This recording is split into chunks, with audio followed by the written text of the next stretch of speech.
Bismillahirrahmanirrahim. Assalamualaikum warahmatullahi wabarakatuh. Terima kasih kembali bergabung dan bersama dengan kita pada kesempatan saat ini. Yang akan kita bahas itu adalah tentang struktur organisasi BPI Danantara. BPI Danantara itu adalah merupakan singkatan dari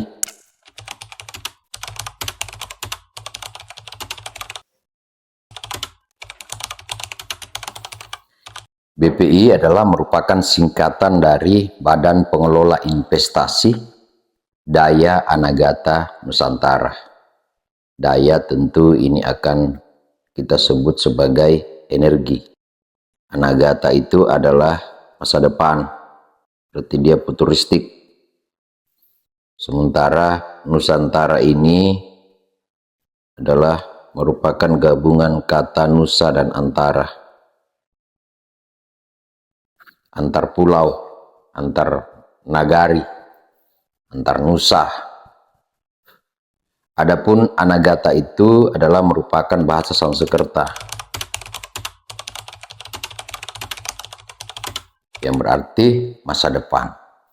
Jadi kalau melihat daripada definisi pembuatan nama Danantara ini, ada sebuah harapan dari Bapak Presiden yang menjelaskan tentang keinginannya untuk memiliki kekuatan pada masa yang akan datang yang terjadi di Republik Indonesia ini. Itu menjadi definisi awal, pengertian awal daripada Danantara tersebut. Selanjutnya adalah kita akan masuk pada struktur organisasi. Adapun yang menjadi pembina dan penanggung jawab tentu Presiden Republik Indonesia Prabowo Subianto, yang di dalam strukturnya itu ada beberapa bagian yang ada di bawahnya. Di antaranya itu adalah ada namanya Dewan Pengawas.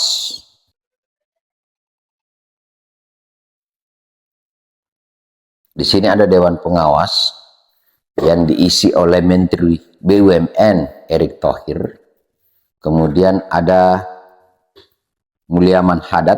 Mulyaman Hadad ini adalah merupakan mantan Direktur BI dan juga Deputi. Kemudian pernah menjabat sebagai Duta Besar di Swiss. Kemudian di dalamnya juga ada Menteri Keuangan Sri Mulyani. Serta ada mantan Perdana Menteri Inggris Tony Blair yang masuk dalam posisi sebagai Dewan Pengawas daripada BPI Danantara tersebut. Lalu ada Dewan Penasehat. Siapakah Dewan Penasehat? Yang menjadi Dewan Penasehat dalam BPI Danantara itu adalah Bapak mantan Presiden RI Susilo Bambang Yudhoyono dan Bapak Joko Widodo. Inilah yang memiliki tugas sebagai Dewan Penasehat. Selanjutnya, selain daripada Dewan Penasehat, itu ada satu bagian yang diumumkan kemarin. Itu disebut dengan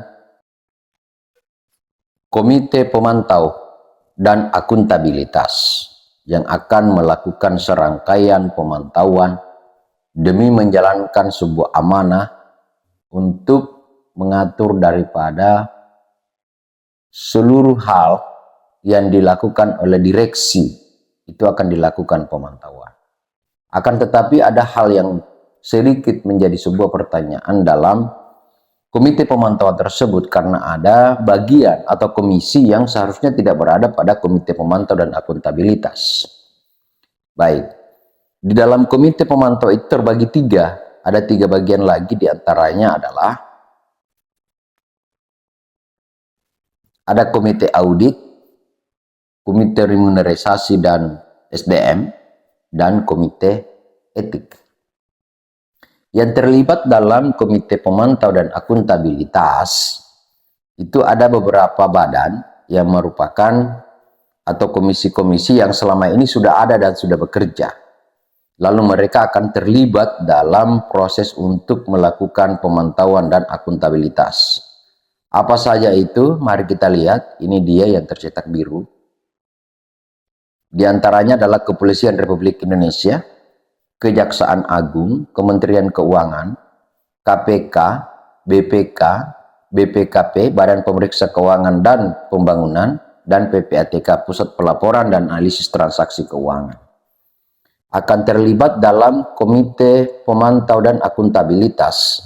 Tentu ini belum kita ketahui apakah dia masuk dalam komite etik, komite audit, dan lain sebagainya.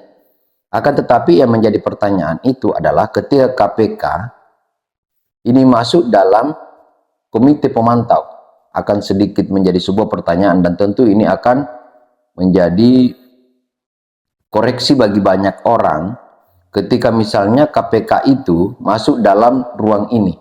Ketika KPK sudah masuk dalam strukturisasi seperti ini, maka risikonya adalah kebijakan-kebijakan yang dibuat oleh KPK itu sudah tidak lagi secara independen pada posisi KPK.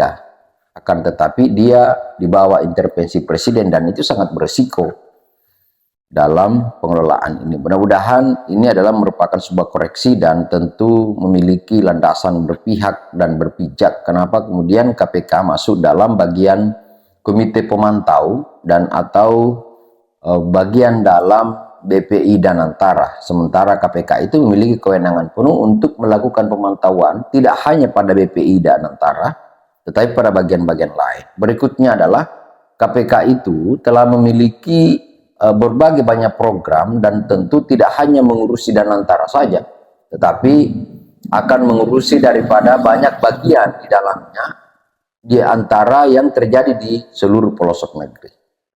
Nah, kita masuk pada bagian yang berikutnya adalah direksi. Dalam direksi ini dia terbagi tiga. Direksi dan Antara ini terbagi tiga.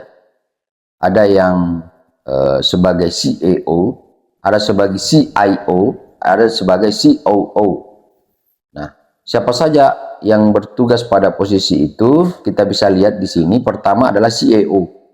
Siapa CEO?